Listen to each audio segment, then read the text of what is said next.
نحمده ونصلي على رسوله الكريم اما بعد السلام علیکم ورحمۃ اللہ وبرکاتہ۔ شیخ علیمی آفیشیل یوٹیوب چینل میں آپ کا خیر مقدم ہے۔ آج کا ہمارا عنوان ہے رمضان المبارک کے فضائل و مسائل۔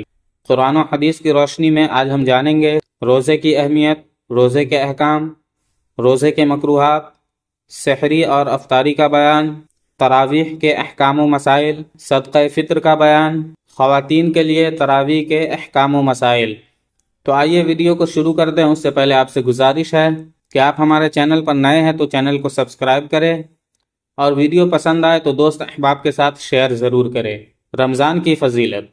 رمضان المبارک کا مہینہ بڑی فضیلت اور اہمیت کا حامل ہے۔ مسلمانوں پر اسی مبارک مہینے کے روزے فرض کیے گئے ہیں۔ ارشاد خداوندی ہے، اے ایمان والو تم پر روزے فرض کیے گئے ہیں جیسے تم سے پہلے والے لوگوں پر فرض کیے گئے تھے۔ روزے کی اہمیت تو اسی سے واضح ہے کہ یہ اسلام کے 5 ارکان میں سے ایک رکن ہے۔ نبی کریم صلی اللہ تعالی علیہ وسلم نے فرمایا، اسلام کی بنیاد 5 چیزوں پر ہے۔ اس بات کی گواہی دینا کہ اللہ کے سوا کوئی معبود نہیں اور حضرت محمد صلی اللہ تعالی علیہ وسلم اللہ کے رسول ہیں، نماز قائم کرنا، زکوٰۃ ادا کرنا، اللہ کے گھر کا حج کرنا اور رمضان المبارک کے روزے رکھنا۔ اسی مبارک مہینے میں قرآن پاک کا نزول ہوا۔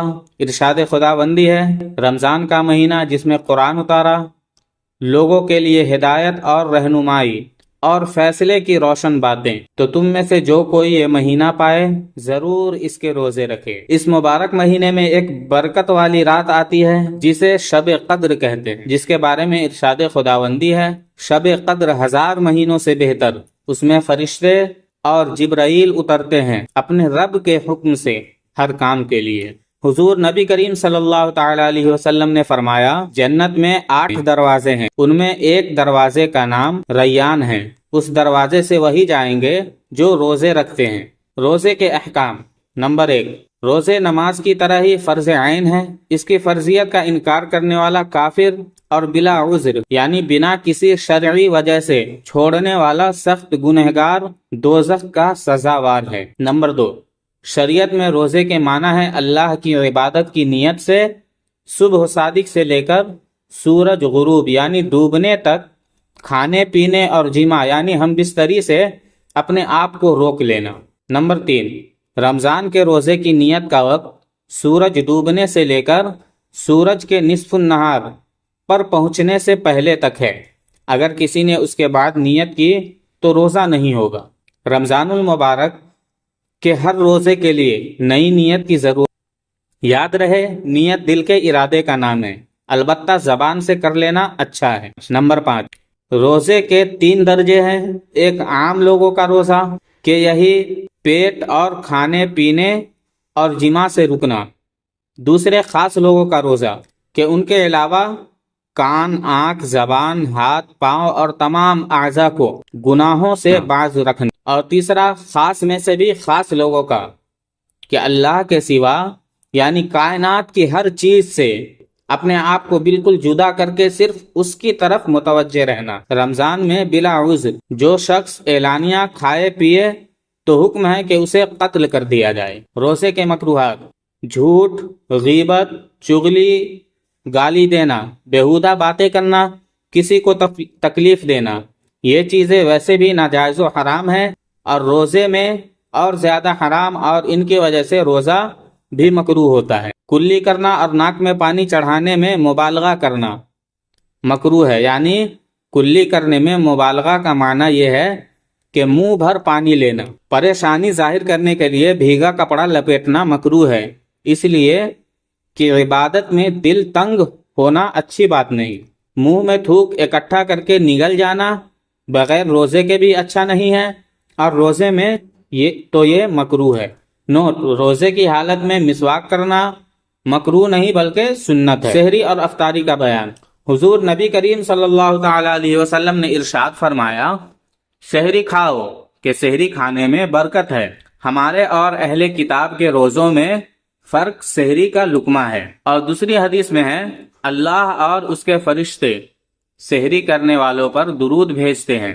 اور ایک حدیث میں ہے، اللہ تعالیٰ فرماتا ہے کہ میرے بندوں میں مجھے زیادہ پیارا وہ ہے جو افطار میں جلدی کرتا ہے۔ سحری کھانا اور اس میں دیر کرنا سنت ہے، مگر اتنی دیر مکروہ ہے کہ صبح صادق شروع ہو جانے کا شک ہو جائے۔ افطار میں جلدی کرنا سنت ہے، مگر افطار اس وقت کریں جب سورج ڈوب جانے کا اطمینان ہو جائے۔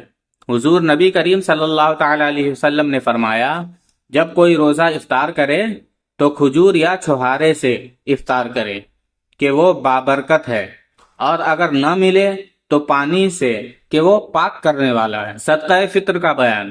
حضور نبی کریم صلی اللہ تعالی علیہ وسلم نے ارشاد فرمایا، بندے کا روزہ آسمان اور زمین کے بیچ رکا رہتا ہے جب تک صدقہ فطر ادا نہ کرے۔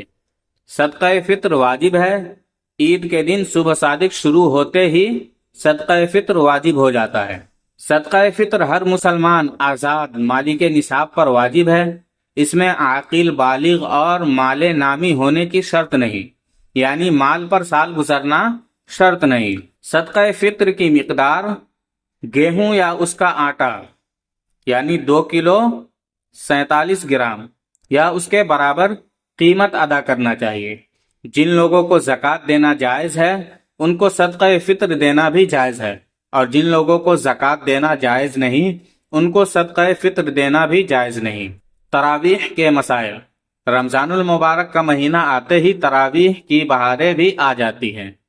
تراویح وہ 20 رکعت سنت مؤکدہ نماز ہے جو عشاء کی فرض نماز کے بعد پڑھی جاتی ہے۔ اسے چھوڑنے والا سزا کا مستحق ہے۔ اس کے کچھ خاص مسائل ہمارے لیے جاننا بہت ضروری ہے۔ تراویح کی جماعت سنت کفایہ ہے۔ اگر مسجد کے سب لوگوں نے چھوڑ دی تو سب گنہگار ہوں گے، اور کچھ لوگوں نے جماعت سے مسجد میں پڑھ لی تو سب بری ذمہ ہو گئے۔ جس نے عشاء کی فرض نماز تنہا پڑھی اور تراویح جماعت سے پڑھی تو وہ وطر تنہا پڑھے۔ کسی نے عشاء کی فرض نماز نہیں پڑھی، وہ نہ تراویح پڑھ سکتا ہے نہ وطر، جب تک فرض ادا نہ کرے۔ بلا عذر بیٹھ کر تراویح پڑھنا مکروہ ہے، بلکہ بعض فقہائے کرام کے نزدیک تو نماز ہوگی ہی نہیں۔ کچھ لوگ شروع رکعت سے شریک نہیں ہوتے، بلکہ جب امام رکوع میں جانے لگتا ہے تو شریک ہوتے ہیں۔ ایسا کرنا ناجائز ہے۔ ایسا ہرگز نہیں کرنا چاہیے کہ اس میں منافقوں سے مشابہت پائی جاتی ہے۔ حافظ کو اجرت دے کر تراویح پڑھوانا ناجائز ہے۔ دینے والا اور لینے والا دونوں گنہگار ہے۔ اجرت صرف یہی نہیں کہ پہلے سے مقرر کر لیں کہ یہ لیں گے اور یہ دیں گے، بلکہ اگر معلوم ہے کہ یہاں کچھ ملتا ہے اگرچہ اس سے طے نہ ہوا ہو، یہ بھی ناجائز ہے۔ ہاں، اگر کہہ کر دے کچھ نہیں دوں گا یا نہیں لوں گا، پھر پڑھے اور لوگ حافظ کو کچھ بطور خدمت مدد کرے دیں تو اس میں کچھ حرج نہیں۔ خواتین کے لیے نماز تراویح کے احکام یعنی فضائل و مسائل۔ یاد رکھیں کہ بالغہ عورت کے لیے بھی نماز تراویح سنت مؤکدہ ہے اور اس کی ادائیگی عورت پر لازم ہے۔ لہٰذا گھر کے کام کاج کو بنیاد بنا کر یا کسی سستی کی وجہ سے اس کو چھوڑنا بالکل بھی درست نہیں۔ اس نماز کے کچھ ضروری مسائل ہیں جن کو بغور سنا جائے انشاءاللہ العزیز فائدہ ہوگا۔ تراویح کے ضروری احکام۔ نمبر 1، نماز تراویح کی 20 رکعات ہے اور یہ پوری 20 رکعات عورت پر پڑھنا لازم ہے، لہذا اس سے کم رکعات پر اکتفا کرنے کی شرعاً اجازت نہیں۔ نمبر 2، تراویح کی 20 رکعات 10 سلام سے پڑھی جائے، یعنی ہر 2 رکعت مکمل کرنے کے بعد سلام پھیرا جائے گا۔ نمبر 3، تراویح کی نیت 20 رکعات کی ایک ساتھ بھی کر سکتے ہیں، لیکن بہتر یہ ہے کہ ہر 2 رکعت پر الگ الگ نیت کریں۔ ہر 2 رکعت پر تراویح کی نیت کے الفاظ یہ ہیں: نیت کرتی ہوں میں 2 رکعت نماز تراویح کی واسطے اللہ تعالیٰ کے منہ میرا کعبہ شریف کی طرف، اللہ اکبر۔ 20 رکعت نماز تراویح کی نیت ایک ساتھ ان الفاظ کے ساتھ کی جائے گی: نیت کرتی ہوں میں 20 رکعت نماز تراویح کی واسطے اللہ تعالیٰ کے منہ میرا کعبہ شریف کی طرف، اللہ اکبر۔ ہر 4 رکعات مکمل کرنے کے بعد ترویحہ کیا جائے، یعنی کچھ دیر بیٹھا جائے گا۔ اس دوران اوراد و وظائف، درود وغیرہ پڑھ سکتی ہیں۔ بہت بہتر ہے کہ دعائے تراویح پڑھی جائے۔ دعائے تراویح یہ ہے: سبحان الملک القدوس، سبحان ذی الملک والملکوت، سبحان ذی العزت والعظمت والہیبت والقدرت والکبریاء والجبروت، سبحان الملک الحی الذی لا ینام ولا یموت، سبوح قدوس ربنا ورب الملائکۃ والروح، اللہم اجرنا من النار، یا مجیر یا مجیر یا مجیر۔ نمبر 5، نماز تراویح کا وقت عشاء کے فرض ادا کرنے کے بعد سے شروع ہوتا ہے اور سحری کا وقت ختم ہونے تک رہتا ہے۔ وتر نماز تراویح سے پہلے بھی پڑھ سکتے ہیں اور نماز تراویح کے بعد بھی۔ نماز تراویح بغیر کسی شدید مجبوری کے بیٹھ کر نہیں پڑھ سکتے۔ اگر تنہا نماز ادا کر رہی ہیں تو جو صورتیں آپ کو یاد ہیں وہی ہر 2 رکعت میں پڑھ سکتی ہیں۔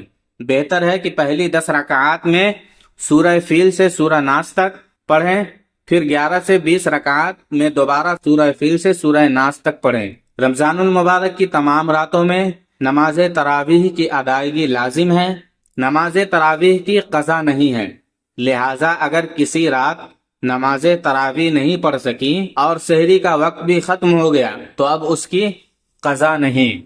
ویڈیو اگر پسند آئی ہو تو اپنے دوست احباب کے ساتھ شیئر ضرور کریں، لائک کمنٹ کرنا نہ بھولیں۔